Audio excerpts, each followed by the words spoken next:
Muy buenos días, queridos hermanos. Señor les bendiga a todos. Otra vez, mucho tiempo que no estoy aquí arriba, pero le doy las gracias al Señor por permitirme estar aquí con ustedes. Y gracias al Señor que puedo continuar esta serie. Ya vamos a terminar. Así que, hermanos, es un privilegio y un placer estar una vez más aquí arriba para continuar esta serie, o mejor dicho, para terminarla. Yo me siento muy contento con eso, verdaderamente, porque llegamos al final. Y es importante, hermanos, cuando uno tiene una serie y la desarrolla y uno lo ve entero, uno aprende mucho de lo mismo que uno ha estudiado, ¿verdad? Y a la vez también hubiera deseado haber arreglado esto, haber hecho esto, lo otro, sencillamente eso. En otra ocasión, quizá en la iglesia de Corona, que ustedes saben que de ahí es que viene mi esposa, hay veces que yo parto por allá y ellos me dicen, trae la serie que tú traes por allá. Digo yo, no hay problema, yo la llevo. La que lleve allá quizá va a estar un poquito más profesionada. Vamos a ver si les recuerdo una vez más de todo lo que hemos estudiado. La primera característica, recuérdense que esto eran 12 características del pecado, ¿verdad? Y las 12 características, esta es una serie de 12 capítulos que tiene por meta examinar los efectos desastrosos del pecado. El pecado es horrendo, hermano. Eso es peor que el cáncer. Eso es peor que cualquier enfermedad. Usted dice, bueno, el cáncer mata, el pecado también mata. Bueno, fiebre tifo, el pecado también enferma. Y siempre, usualmente uno cree que solamente ataca el espíritu o quizás la mente, pero no, hasta lo físico. El pecado trasciende lo espiritual, va también a lo físico, va también a lo social, va también a la nación. Incluso puede ser afectada por el pecado. Y muchos de nosotros hemos sufrido las consecuencias de ese pecado. Y ahora vamos a estar terminando esta serie, pero vamos a dar un breve resumen. Recuérdense que la primera característica o el primer episodio que habíamos analizado es que el pecado es irracional. La palabra irracional significa sin sentido. Tú no puedes comprender por qué llegamos o llegaste a ese punto. Por ejemplo, una persona que dice, yo nunca voy a robar, yo soy íntegro, yo nunca voy a robar, el pecado te va a llevar a robar porque es irracional. Lo que tú crees que es una cosa, te va a hacer exactamente lo que tú desprecias. O por ejemplo, tú crees que yo nunca voy a ver quizás pornografía, eso es asqueroso, lo que sea, ahí es que vas a caer. ¿Sabes por qué? Porque el pecado es irracional. Y nosotros vimos en 2 Samuel capítulo 13 versículo 1 el ejemplo de Amnón y Tamar, el cual Amnón era hermano de Tamar y eran hijos de David, y él pecó en una cosa tan agresiva que eso es inimaginable. ¿Quién eran ellos? Hermanos, pero Amnón forzó a su hermana a tener relaciones sexuales con ella. Y uno dirá, óyeme, pero qué horrendo. La palabra del Señor dice, el que dice estar firme, mire que no caiga. O sea, obsérvate, chequéate, no subestimes el pecado. Si tú tienes problemas con alcohol, no pases por una tienda aunque tú digas yo tengo 10 años libre. No, es que no pase por ahí, porque el pecado solamente hay que darle olor de comida para él rugir. Así que el pecado es irracional. Segunda característica que habíamos examinado es el pecado se justifica en la mente del pecador. El que está cometiendo un pecado o el pecado usualmente justifica su pecado. Yo lo hice porque fulano de tal me hizo tal cosa. Yo mentí porque no tenía opción. A mí me forzaron a hacer esto. Yo hago el mal porque es una injusticia lo que se ha hecho, sucesivamente, no importa. En nuestra mente se justifica, y nosotros vimos el ejemplo del rey Saúl, el cual nunca tomó responsabilidad del pecado que él cometía. Recuérdense que en una ocasión el Señor le dice, elimíname a este pueblo entero, no quiero que quede nada vivo. Y él fue y eliminó la gran parte del pueblo, pero dejó al rey vivo y salvó a las ovejas y a las vacas. Dice, bueno, es que eso es un desperdicio. ¿Qué desperdicio? Ay, no, yo no quiero. Y entonces cuando el Señor mandó al profeta a hablar con él, él le dijo, hey, ¿cuál es este alarido de vacas y de ovejas y todo animal? Le dice, bueno, esto oigan lo que él dice, yo esto lo he reservado para Jehová tu Dios. Qué lindo suena, ¿verdad? Qué justificación. Pero ese es el problema. Nadie toma responsabilidad de su pecado. Es muy difícil que alguien diga, sí, yo tengo la culpa. Yo he pecado, yo te he ofendido o yo he hecho lo malo. Por eso me gustó mucho que se estaba hablando hace poco de lo que es el arrepentimiento. Porque si una persona no se arrepiente, no puede recibir perdón. Es imposible, porque es un proceso. Por lo tanto, si tu hijo o tu hija peca contra ti y se queda, por ejemplo, sin corregir o algo por el estilo, y no hay un arrepentimiento genuino, hay problemas que son duraderos. Así que eso es un ejemplo solamente, pero el pecado se justifica en la mente del pecador. La tercera característica es que el pecado es más caro de lo que estás dispuesto a pagar. Si tú estás, digamos, esto es un ejemplo, estás en una compañía y te robaste 5 pesos, tú dices, bueno, es que yo lo necesitaba para el café. Eso no es nada, eso es pequeño.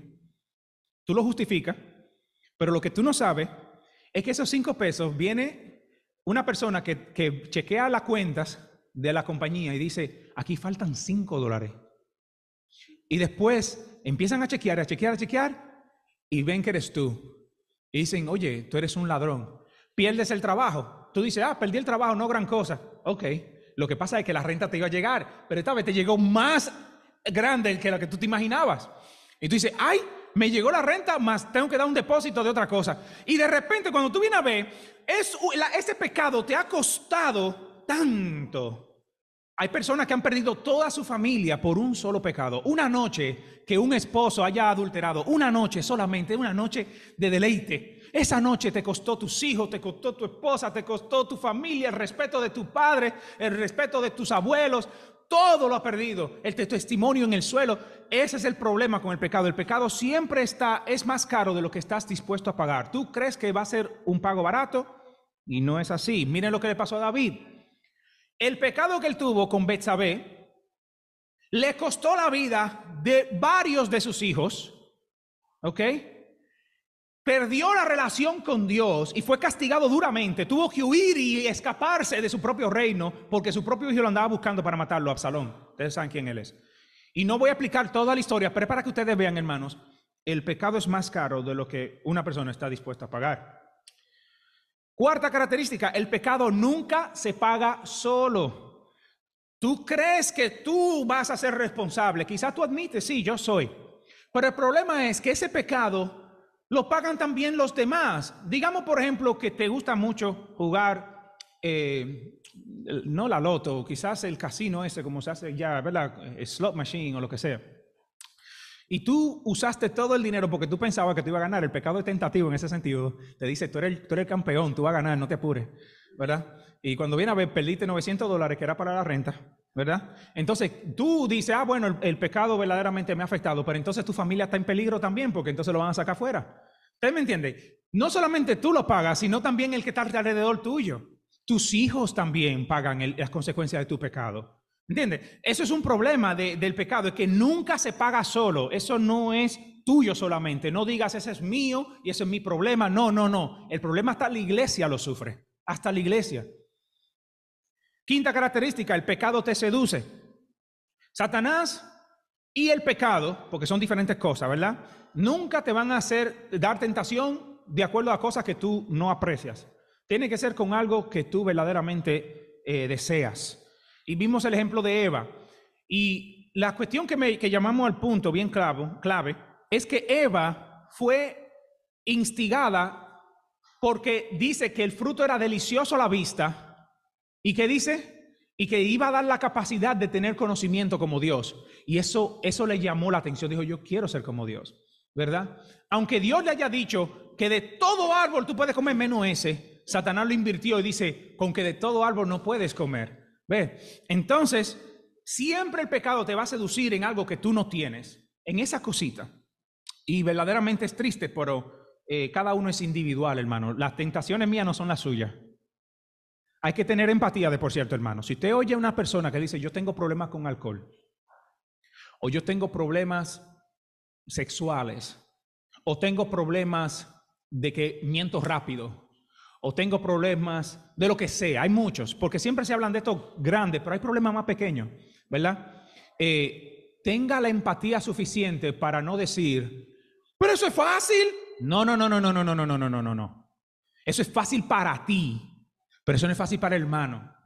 Y hay que orar y ayudarlo y tener la empatía suficiente de no compartirlo. Sexta característica, el pecado afecta a tu futura generación. Hay pecados, hermanos, que duran no solamente tu generación, sino la otra y la otra y la otra y la otra. Y tus bisnietos sufren las consecuencias. Hay enfermedades que se han pasado de generación en generación simplemente por un pecado. Por un pecado. Y vimos también que hay data que enseña que una persona que es alcohólica, hay un gran porcentaje de que sus hijos también saldrán alcohólicos. Y uno dice, pero el pecado no se hereda. Bueno, desgraciadamente parece que sí.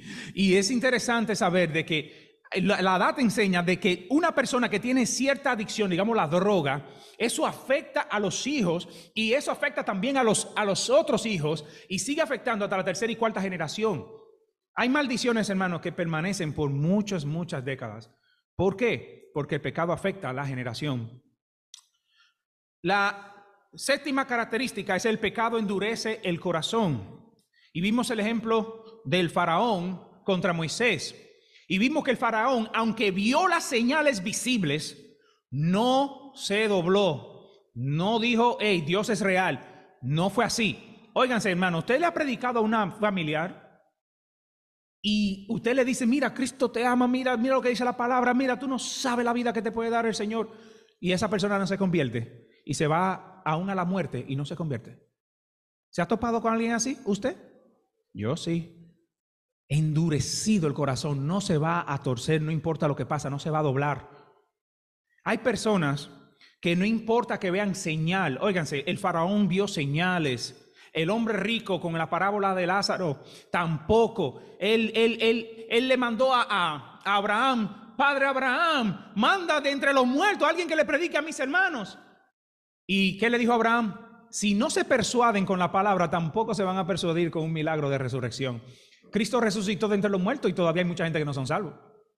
Así que no te creas que viendo un milagro, quizás ahí tú vas a creer. No vas a creer, lo vas a confundir con una excepción, que Señor, tú vas a decir, esto fue, ¿cómo se dice? Cuando pasó dique por Chepa, una palabra, ¿verdad? Una casualidad, gracias hermano Tomás, una casualidad, eso fue casualidad. Octava característica, el pecado infiltra a la iglesia. Saben, hermanos, que estamos viendo un descenso de asistencia de las iglesias, y no esta solamente, en todas las iglesias en todo el mundo. Iglesias cerradas en todas partes. Ustedes dicen, la iglesia nunca va a cerrar. Sí cierra, hermano. Sí cierra. Cuando el pecado infiltra a la iglesia, cierra la iglesia. Cuando el pecado infiltra a la iglesia, cierra la iglesia. Por eso ustedes han visto que hay iglesias que el centro de su enfoque de mensajes es la ofrenda. Den ofrenda por aquí, den ofrenda por acá. Si tú das tu ofrenda te va a ir bien, tú vas a comprar una casa, tú vas a ver cómo el Señor te va a dar, da el doble y el Señor te va a cuatriplicar. Y ese nunca ha sido el mensaje de las Escrituras. Nunca. Es más, el Señor en muchas ocasiones lo enseñó en las Escrituras de que la gente que creen que esto es de dinero dice perezca tú y tu dinero. Eso no importa. Eso le dijeron a Simón el mago, perezca tú y con tu dinero. No importa. ¿Saben por qué, hermanos? Porque la iglesia hoy en día se han enfocado en terapias, hacerse sentir bien, a feel good, música, mucha música linda. Yo no estoy en contra de la música, pero si es esto el enfoque de la iglesia, se embromó la iglesia, ¿verdad? Y muchas ofrendas. Estos pastores viven en avión, viven en limusinas, comprando todo tipo de cosas. Y aquí, hermanos, yo estoy agradecido al Señor porque en templo bíblico los pastores no viven de nada de eso, viven de su propio trabajo. Nadie le da un peso. Y así es que debe de ser. Al menos que sea una persona que esté solamente dedicada a la palabra del Señor, yo no estoy de acuerdo que si tú tienes un trabajo, tú necesitas cobrar de la iglesia. Eso no está bien. Y la Biblia lo enseña de esa manera. Y vimos la iglesia de Sardis que estaba muerta, literalmente, y Dios la vomitó de su boca. Novena característica, el pecado gratifica la injusticia. Si usted ve que un ladrón o un violador o un acosador sexual recibe menos sentencia que una persona que cogió un ticket o que se llevó quizá un paquete de drogas o algo por el estilo, es porque verdaderamente la justicia aquí en la tierra está como distorsionada. Los políticos hacen todo tipo de injusticia y pecados y no se le pone la mano. Tenemos un artista reciente que hizo la película de Flash hace poco, el cual fue acosado de pedofilia.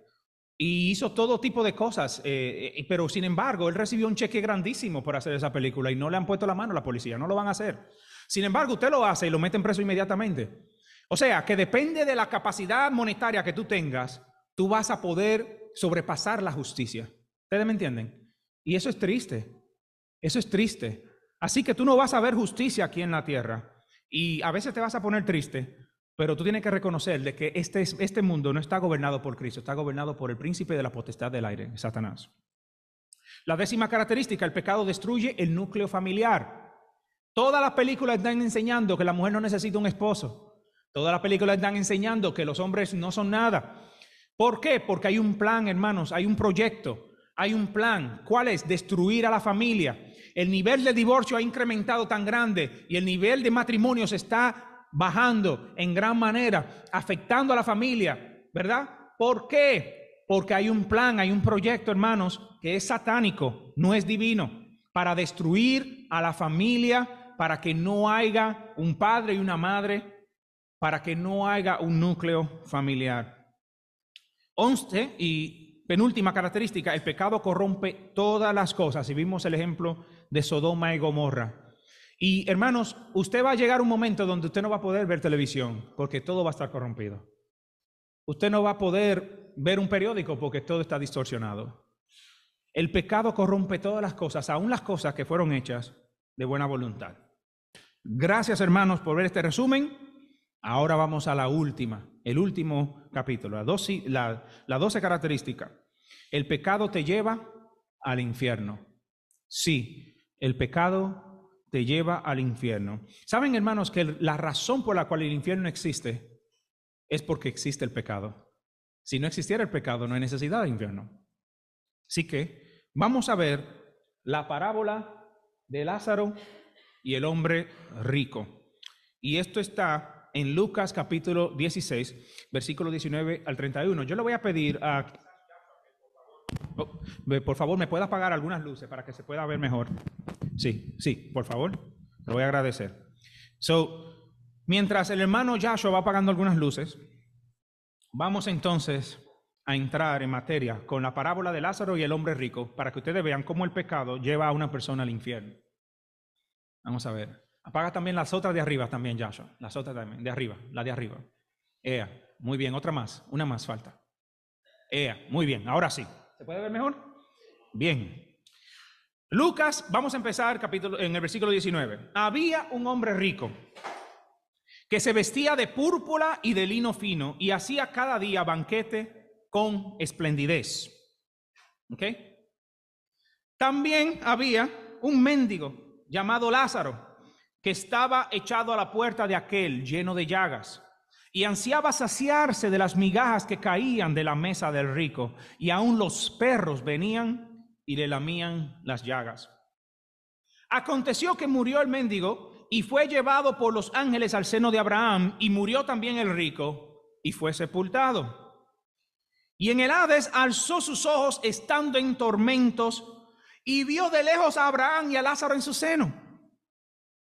Entonces él, dando voces, dijo: Padre Abraham, ten misericordia de mí y envía a Lázaro para que moje la punta de su dedo en agua y refresque mi lengua, porque estoy atormentado en esta llama. Pero Abraham le dijo: Acuérdate, hijo, acuérdate que recibiste tus bienes en tu vida y Lázaro también males, pero ahora este es consolado aquí y tú atormentado. Además de todo esto, una gran cima está puesta entre nosotros y vosotros, de manera que los que quisieren pasar de aquí a vosotros no pueden, ni de allá pasar acá. Entonces le dijo: Te ruego pues, Padre, que le envíes a la casa de mi padre, porque tengo 5 hermanos, para que les testifique, a fin de que no vengan ellos también a este lugar de tormento. Y Abraham le dijo: A Moisés y a los profetas tienen, óiganlos. Él entonces dijo: No, padre Abraham, pero si alguno fuere a ellos de entre los muertos, se arrepentirá. Mas Abraham le dijo: Si no oyen a Moisés y a los profetas, tampoco se persuadirán, aunque alguno se levantare de entre los muertos. El Señor continúe bendiciendo su santa y divina palabra. Vamos a ver algunos detalles de esta parábola. Primero, es que la parábola del rico y Lázaro es única en todas las enseñanzas del Señor Jesús. ¿Por qué? Porque solamente se menciona una sola vez y en un solo lugar en la Biblia, y es en el libro de Lucas. No sé si ustedes sabían eso. Segundo, es única porque nombra personajes. Las parábolas usualmente de Jesús no tienen nombres a los personajes. Por ejemplo, el padre de familia, o dice quizás el hijo pródigo. Dice ciertas características de la persona, pero no da nombre. Y este es diferente, aquí sí se da nombre, ¿verdad? Y hay interesante porque solamente hay uno de los tres personajes que están aquí que sí no se le da nombre. ¿Cuál es de los tres? El rico, no se le da nombre. ¿Por qué? Porque el Señor Jesús, lo más probable, eso es lo que se entiende, quiso asociar eso como algo cultural, los ricos en general, ¿verdad? Es algo general. Al no darle un nombre al rico, Jesús podría estar enfatizando la naturaleza impersonal y egoísta de las riquezas, ¿verdad? En contraste con Lázaro, quien es nombrado y sufre en la puerta del rico. Y además, por el no darle nombre, Jesús podría estar haciendo que el personaje sea más universal, representando a todos los que son ricos y complacientes en su fe, en lugar de una persona específica. Ahora bien, hay muchos teólogos que interpretan esto diferente, pero para mí personalmente, y hay otros teólogos que lo piensan de esta manera, que esta parábola es especial. ¿Por qué? Porque es una historia real. Y esto verdaderamente pasó. ¿Qué significa eso? Que él está relatando el proceso y cómo es este lugar de tormento llamado el Hades, ¿verdad? Ahora bien, especulativo definitivamente. No hay nada en la Biblia que dice esto fue así, ni asá, pero es extraño que solamente en esta parábola se mencionen nombres, lo cual llama mucho la atención. Ahora bien, hay algo que esa parábola no dice. Y yo quiero ver si ustedes me pueden responder brevemente. ¿Por qué Lázaro fue llevado al reposo con Abraham mientras el rico fue atormentado? ¿Cuál fue el pecado? ¿Qué menciona la Biblia acerca del pecado del rico? La avaricia, ¿verdad? Puede ser. ¿Okay? La desobediencia, puede ser. ¿Saben que la parábola no dice qué fue lo que hizo el rico ni qué fue lo que hizo Lázaro? Porque quiero que entiendan una cosa. El pobre no va al cielo por ser pobre. Ni el rico va al infierno porque es rico. No tiene nada que ver con tu posesión. La entrada al cielo no tiene que ver con que tú seas pobre tampoco. Hay mucha gente que dice, yo soy pobre, pero el Señor me tiene gloria. No, espérate. No, I'm sorry, no. No. Tú no vas al cielo porque eres pobre. Es más, yo le voy a decir algo sincero, y esto es especulativo también, pero pónganse a pensar. El 1% de la sociedad en los Estados Unidos se considera rico. El 1%. Eso significa que posiblemente hayan más pobres en el infierno que ricos. Es lógico, porque es 1% de los ricos. Y si de ese 1%, el 1% de los ricos van al cielo, eso significa que hay menos ricos en el infierno que pobres, porque la mayoría son pobres. O sea, que no tiene que ver. O sea, Lázaro no fue al cielo, al lugar de reposo con Abraham, ¿verdad? Porque era pobre. Parece ser que había algo ahí, y uno tiene que leer el contexto entero de todas las parábolas que el Señor mencionó y también de sus palabras para uno entender por qué Lázaro sí fue al reposo de Abraham y el hombre rico no fue. Es más, el libro de Proverbios capítulo 22, versículo 2 dice que el rico y el pobre se encuentran, a ambos los hizo Jehová. Dios está conforme con cualquiera de los dos. Y no dirá, los cristianos no pueden ser ricos. Claro que sí. Claro que sí. Es más, si el cristiano fuera rico, yo me imagino, pienso yo, que tú harías muchas buenas obras si tú lo tuvieras. Yo pienso que algunos de ustedes, si fuera rico, invirtiera en el edificio para hacer el basement, o quizá invirtiera para poner puertas nuevas, o quizá comprara banco nuevo, me imagino, ¿verdad que sí? Creo yo. Es más, yo apoyo, hermanos, que el cristiano tiene que ser educado y tratar de subir socialmente para poder invertir de una manera financiera en la iglesia. No solamente espiritual, financiera también es necesario. Saben, hermanos, curiosamente, eso es interesante. Esto es algo que uno nada más pensándolo se pone a razonar. El 90% de los miembros de todas las iglesias ganan menos de $40,000 al año. Y eso significa que no hay inversión en las iglesias, no hay expansión, no hay crecimiento en ese sentido, ¿verdad? O sea, el rico no fue al infierno por ser rico. Hubo algo ahí. ¿Qué fue? Me parece ser que el rico no tomó en serio las profecías. Él lo tomó en poco porque es rico. La palabra de Dios dice también, muy interesantemente, ¿verdad?, que es difícil que el rico entre al reino de los cielos. Es más fácil que un camello entre en el ojo de una aguja que un rico entre en el reino de los cielos. ¿Por qué? Bueno, es sencillo. En el libro de los Proverbios se dice que las riquezas del rico son como su ciudad fortificada y como muro alto en su imaginación. El hombre rico tiene un problema y es que se la cree todas. Y cree que él, hasta que el mismo Dios lo ha llamado virtuoso. Yo he escuchado de personas que tienen mucho dinero que dicen, Dios está contento conmigo porque me da todo lo que yo quiero. ¿Verdad? El asunto es que es triste eso, porque verdaderamente la riqueza de una persona y la relación con Dios no tienen nada que ver una con la otra. Tú puedes ser una persona impía y actuando impíamente y te puede ir mejor que a cualquiera de nosotros. Yo he visto cristianos genuinos que llegan a enfermedades incurables y no tienen el dinero para pagarlo. ¿Me entienden? Así que cuando no se sienta mal por ser pobre y decir, bueno, a esta persona le está yendo tan bien, puede ser que el Señor esté con él y conmigo no, porque a mí me está yendo como de Caín. No tiene que ver. Tu relación espiritual es totalmente distinta, ¿verdad? Hay que empezar a pensar y decir, ¿por qué yo estoy en esta condición?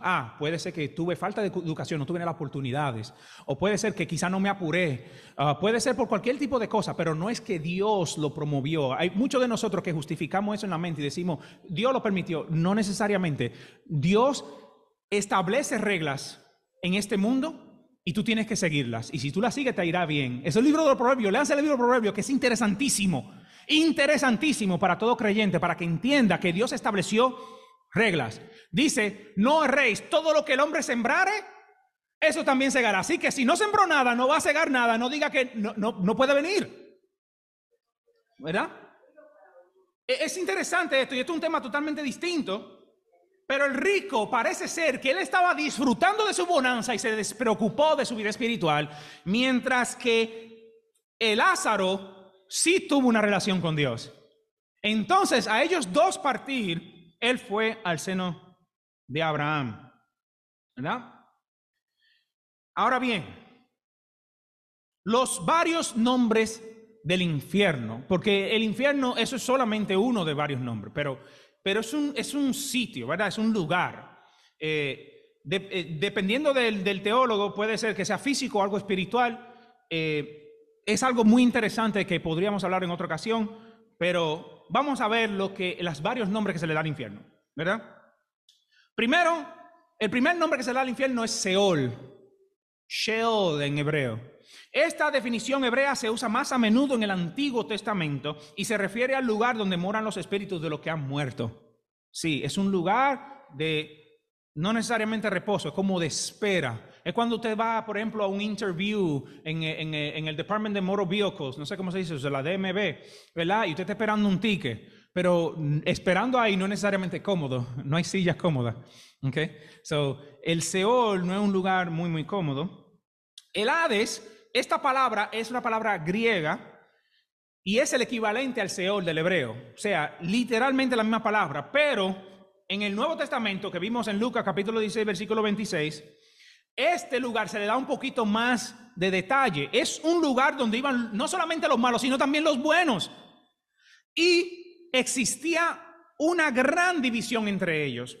Y la Biblia dice que es una gran cima, y muchos piensan una cima es una montaña. No es una montaña, es un agujero, ¿verdad? Una grieta enorme que dividía el seno de Abraham, que era un paraíso, comparado con un lugar de tormento. Los dos están haciendo la misma función, están esperando, pero uno estaba esperando en upper class y el otro estaba esperando literalmente en el garaje.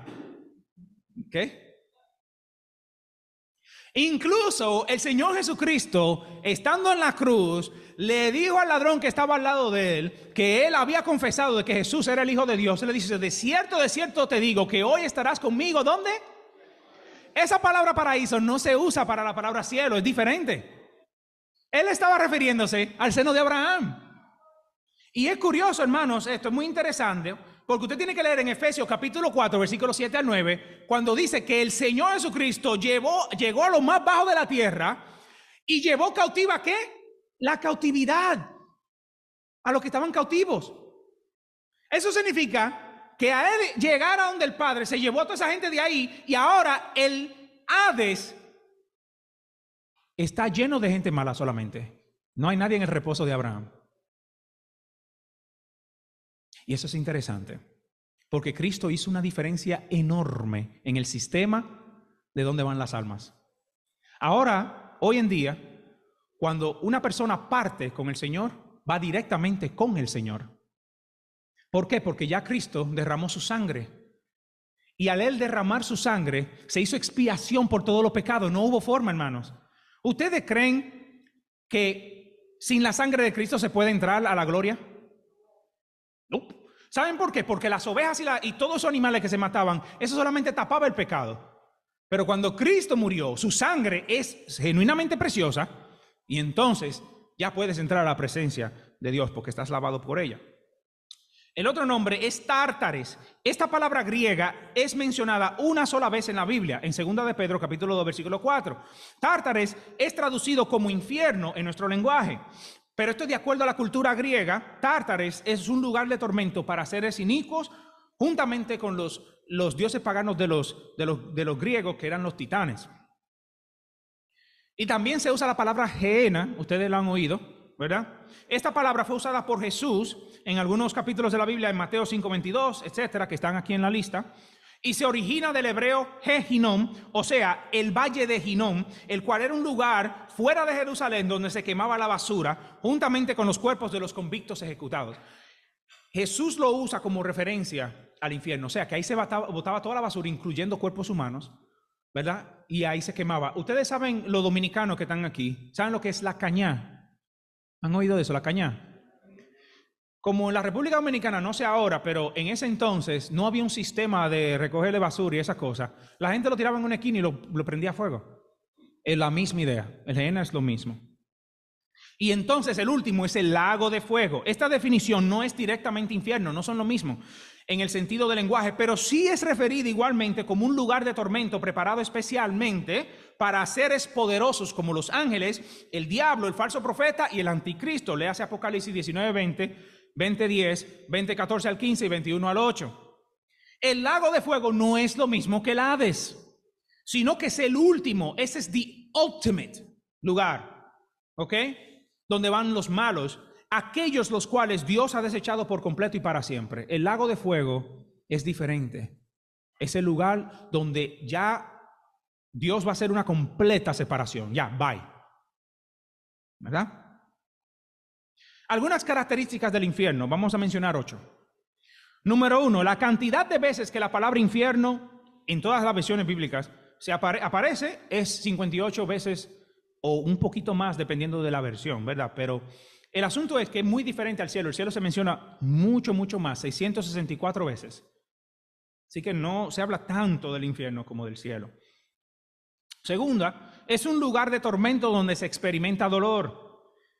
Se experimenta sed, frustración, incomodez, etc. Solamente hay que ver lo que dice el hombre rico a Abraham: ten misericordia de mí, ¿verdad? Manda a Lázaro para que moje la lengua mía con la punta de su dedo con agua para refrescarme. O sea que hay sed. Ahora, es difícil de eso comprenderlo, hermano, pero entiéndase esto. En el Hades se experimenta lo mismo que aquí en la tierra sin morir. Y hay personas que tienen cientos de años ahí que no han bebido agua. Ustedes pueden pasar un día sin agua. Imagínense la frustración que pasa una persona sin agua por cientos y miles de años. Ahí está Caín. Piénselo de esa manera, ¿verdad? Número 3, el fuego consume constantemente y nunca se apaga. Es un tormento constante. En Marcos 9:44 dice que el gusano de ellos no muere y el fuego nunca se apaga. Cuarta característica del infierno: existe frustración mental continua. La Biblia dice que es el llorar y el crujir de dientes. Eso es cuando uno está frustrado. ¿Verdad? Uno muerde, ¿verdad? Es un llorar y crujir de dientes. Imagínense cómo se siente una persona. Oye, me predicaron el evangelio y yo no lo creí. Yo tenía una hija evangélica y yo no le creí. Yo no quería leer la Biblia. Yo no quería y ahora estoy aquí, no puedo salir. Hay gente que se están ahogando. Dios mío, ¿dónde tú estás? Por favor, ten misericordia de mí. Yo estaba en la iglesia por muchos años. ¿Cómo es posible que esto me pase? Sucesivamente. ¿Te entiendes? Esa es una frustración continua. Quinto, la persona que mora en el infierno no pierde el conocimiento de su vida pasada. El hombre rico sabía que tenía hermanos, sabía quién era Lázaro y sabía que en cierta manera él tenía poder para mandarlo a ser mandado, pero él no entendía que ya ese poder se le fue, ya su riqueza ya no la poseía, ¿verdad? Oiga, pónganse a pensar, el rico fue y dijo, mándame a Lázaro, como que si él es un mandado voy. Lázaro ya está en otro nivel, ¿verdad? Así que este hombre rico sí entendía su situación. Y eso es problemático, hermano. Eso es lo que trae la frustración. Sexto, el sufrimiento nunca termina. Nosotros hablamos de lo que es la eternidad y lo hemos conversado quizá en otro mensaje. No sé si se acuerdan. ¿Qué es la eternidad? Pero la eternidad es muy largo, hermano. Eso es muy largo. Y uno no entiende qué tan largo, pero un día de esto lo vamos a tocar de nuevo, pero eso es largo. Y dice la Biblia que el diablo que los engañaba fue lanzado al lago de fuego y azufre, que es este mismo sitio, ¿verdad? El lago de fuego, donde estaba la bestia y el falso profeta, y serán atormentados día y noche por los siglos de los siglos. Eso es un bien fancy way, o muy bonita manera de decir para siempre. Séptimo, en el infierno no hay posibilidad o oportunidad de salvación. Ustedes han visto muchos que hay ciertas religiones que practican que cuando hay un muerto, ellos oran por los muertos para que le vaya bien o sean llevados al cielo, lo que sea. Creen también en el purgatorio. Pero la verdad es que la Biblia no habla de ninguna de esas cosas. Es más, cuando una persona está en el Hades y después de ende va al lago de fuego, más luego, no hay absoluta posibilidad en ninguno de los dos lados de ser salvo. Aunque se arrepienta, aunque pida perdón, aunque se viva de rodillas, no importa. No hay más conexión con Dios. Dice 2 Tesalonicenses 1:9 que los cuales sufrirán pena de eterna perdición, excluidos de la presencia del Señor y de la gloria de su poder. Wow, me pasé. Vamos a seguir. Al ser diseñado para atormentar al diablo y sus ángeles, el infierno es mucho menos tolerable para los seres humanos. El lago de fuego fue diseñado para Satanás, no fue diseñado para el hombre. Eso es como que usted vaya a ponerle una rueda cuadrada, ¿verdad?, a un carro y trate de correr. Eso no funciona. De la misma manera, el ser humano, cuando llega al lago de fuego, se va a encontrar incapaz de tolerarlo, pero no puede salir tampoco y no puede morir. Eso fue diseñado para seres más poderosos que usted y yo. Muy difícil. Mateo 25:41 dice que entonces dirá también a los de la izquierda: apartaos de mí, malditos, al fuego eterno preparado para el diablo y sus ángeles. Eso es para ellos. Y tú también vas para allá, le dicen a los de la izquierda. ¡Wow! Ahora bien, hay algunos que preguntan, ¿existe el infierno? Esto tiene que ser una fantasía, qué sé yo, eso es para asustar a la gente, para asustar a los niños. Esto es como la historia del cuco, ¿verdad? Y curiosamente hay muchas religiones en el mundo que también tienen un concepto. Y oigan, que no tienen relación con Aró, ¿verdad? No tienen relación con el cristianismo, en nada, no se han topado ni siquiera. Y ellos también tienen un concepto de lo que es el infierno. Eso es interesante, que muchas culturas diferentes creen en este mismo concepto, ¿verdad? Pero yo quiero que tú entiendas algo. Hay dos razones por las cuales podemos creer que el infierno es real. Número uno, la Biblia lo menciona y la Biblia es autoridad divina. Y número dos, Jesús lo menciona porque Él es el autor de dicha autoridad divina. Por ende, el cristiano es obligado, es parte de la doctrina creer que el infierno existe y es real. Y aquellos que no creen, que quizás no visitan esta mañana o quizás están en Zoom, tú no crees, tú te burlas quizás, tú dices, el infierno no existe, eso lo están diciendo desde el 2000, qué sé yo cuánto, a mí me han dicho muchas veces, ¿verdad? Yo le digo lo siguiente, ¿tú quieres apostar? ¿No te gustan las apuestas? Vamos a hacer esta. Mira lo siguiente, la apuesta es lo siguiente. Hay dos posibilidades. Una, nosotros dos morimos al mismo tiempo, digamos, yo muero y usted muere al mismo tiempo. Digamos que no hay infierno, no hay cielo, todo esto es algo ficticio, todo ficticio. Digamos, por ejemplo, y usted llega literalmente a desaparecer. Usted no se va a burlar de mí porque usted no va a saber nada. Y yo no voy a saber que estaba errado, porque no hay nada. ¿Entiende? Ni yo pierdo ni usted pierde, nadie pierde porque nadie sabe nada. Pero si el infierno es real, tú vas a tener una eternidad que pagar. Y yo voy para la gloria. O sea, el que apuesta que el infierno no existe, pierde como quiera. Es muy, muy ridículo que tú creas que no hay un infierno, incluso tienes todas de las que perder. ¿Y quiénes van al infierno? El infierno fue creado para el diablo y sus ángeles, pero también van ahí todos los que cometen pecado, no importa la raza, su vida, personalidad, riqueza, material, no importa su pensamiento, no importa si es de color de piel, no importa si eres mujer, si eres varón, si eres niño, bueno, no niño, dependiendo de cierta edad, porque hay razonamientos. Se tiene que entender que una persona que entiende lo que es el pecado inmediatamente ya es culpable.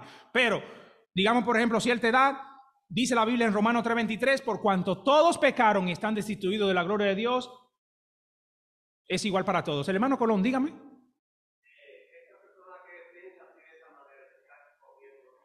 Es un chance, es un riesgo horrendo.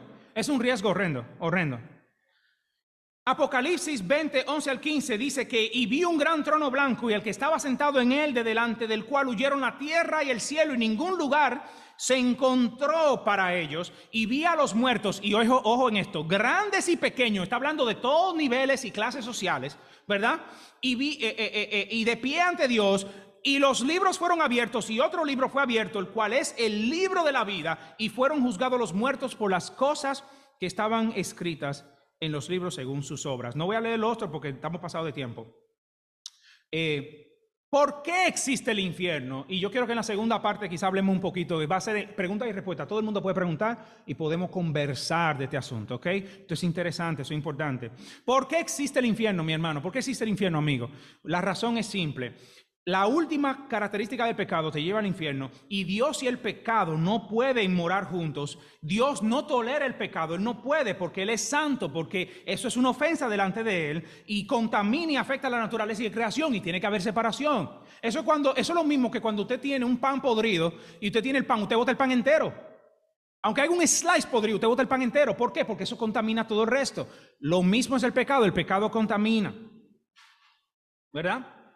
Isaías 59:2 dice, pero vuestras iniquidades han hecho división entre vosotros y vuestro Dios, y vuestros pecados han hecho ocultar de vosotros, ¿verdad?, su rostro para no oír. Y Habacuc 1:13 dice, muy limpio eres de ojos para ver el mal, ni puedes ver el agravio. ¿Qué podemos hacer? ¿Qué podemos hacer para terminar? Dios ha provisto, Dios es bueno. Oiga, Él no es injusto, Él no es malo, Él no es cruel. Él no es cruel, no es un Dios como Zeus, que lo enseñan que Él anda con mujeres y que no le importa lo que pasa con la gente. No. Jehová Dios es bueno. Y Él proveyó, Él dijo, ok, yo entiendo esta situación, esto es grave, pero yo he provisto una solución, se llama Jesús. Dice en Juan 3:16, porque de tal manera amó Dios al mundo. Óiganse, de tal manera se apasionó. Eso es la pasión de Cristo que dice, ¿verdad? De tal manera amó Dios al mundo que ha dado a su Hijo unigénito para que todo aquel que en Él cree no se pierda, mas tenga vida eterna. Y en Romanos 10:9 dice que si confesares con tu boca que Jesús es el Señor y creyeres de corazón que Dios le levantó entre los muertos, serás salvo. Él sabe que tú no puedes ser salvo por tu cuenta. Él proveyó la forma y ese método funciona para todos, no importa la raza, no importa la edad, no importa lo que sea, para todos. La solución es fácil y está disponible. Perdón, la solución no es fácil. La solución está disponible, pero no es fácil. ¿Por qué si fuese fácil la gente se hubiera convertido? Pero no es fácil. ¿Saben por qué? Porque tú tienes que dejar tu ego, tú tienes que dejar tus creencias a un lado, tú tienes que someterte a Dios. Es difícil, eso no es fácil. Tú tienes que rendir tu pecado, al cual tú estás adicto. Tú tienes que decir no a tu pensamiento y decirle sí a Dios. Eso es difícil, nadie quiere dejar a sí mismo. Pero yo espero en Dios que si hay alguna persona aquí, que está pensando ahora mismo y dice, yo creo que eso es así, aunque tú sientas algo pequeño, puede ser que sea una pizca diciendo, ¿sabes qué? Yo creo que el infierno existe, yo creo que sí. Por favor, recibe a Jesús como tu Salvador personal, por favor, hazlo por tu vida. Nadie aquí en esta iglesia quiere que tú vayas al infierno. Yo no te conozco y ten por seguro que aquí la iglesia te ama. Arrepiéntete esta mañana, hoy. Si hay alguno que quiere hacer una oración para recibir a Jesús hoy, para que ya no haya posibilidad de que usted vaya al infierno, porque ya usted es propiedad de Jesús. Usted quiere ser propiedad de Jesús, levante su mano en esta mañana. Si hay alguno que quiere ser propiedad de Jesús, que quiere que el Señor lo salve, que lo perdone sus pecados, hoy es el día. Levanta tu mano para llorar por ti desde aquí. Amén. Amén. Ahí hay 1, 2, amén. Haga esta oración de fe. Nada de vergüenza. No, esto no tiene que ver con vergüenza. Y a esta oración, y te garantizo, eso es lo que dice la palabra, si tú lo confiesas en esta mañana y haces esta oración, tú vas a ser salvo o salva. Lo vas a hacer. Ora conmigo. Padre nuestro, que estás en el cielo, te doy las gracias por Jesucristo, porque solo Él da vida eterna. Me reconozco pecador. Yo sé que el infierno existe y te pido perdón por mis pecados, los cuales solamente tú conoces. Y te pido, Señor, que me escribas en el libro de la vida y me des esa salvación gratuita que solo Cristo puede dar. Te doy las gracias en el nombre de Cristo Jesús. Amén. Y si hiciste esa oración en tu mente y la hiciste en tu corazón, dice Efesios 1:13, en Él también vosotros, habiendo oído, creído la palabra de verdad, el evangelio de vuestra salvación, y habiendo creído en Él, fuisteis sellado con el Espíritu Santo de la promesa. No esperes una experiencia extraña, no va a descender una paloma en tu hombro, tú no vas a ver nada, pero Dios te garantiza que tú estás sellado y que nunca vas a ir al infierno. Qué curioso, ¿verdad? Qué interesante. A las personas, muy bienvenidos que han recibido a Cristo como Salvador personal esta mañana, bienvenidos. Esta es tu casa, esta iglesia es tu casa. Te amamos en el Señor y queremos que te vaya bien y te vamos a tratar bien y te vamos a alimentar ahí abajo cuando termine el servicio, para que veas. A los hermanos y a todos los que han estado con nosotros toda esta serie, esta serie ha terminado. Gracias por escuchar toda la serie. Y si quieren oír toda esta serie completa, está en nuestro canal de YouTube, Templo Bíblico 126. La serie está en orden, la pueden oír quizá cuando están fregando, lavando, lo que sea. Muy, muy interesante. Y si ven algún error o alguna cosa, hablen conmigo, hermanos, en confianza, y yo voy y arreglo algunas cosas que tengo que hacer. Así que lo último que le quería decir, la próxima serie que vamos a estar tocando es very exciting. Personajes bíblicos. Voy a tratar de tocar todos los personajes bíblicos habido y por haber. Y ustedes se van a dar cuenta de cosas muy interesantes ocultas en esos personajes, tanto en sus nombres como también en sus actitudes y lo que dice la Biblia, para que quedemos bien contentos con lo que vamos a oír. Yo espero en Dios que esto sea de gozo y alegría para la iglesia y también de educación. Que el Señor les bendiga.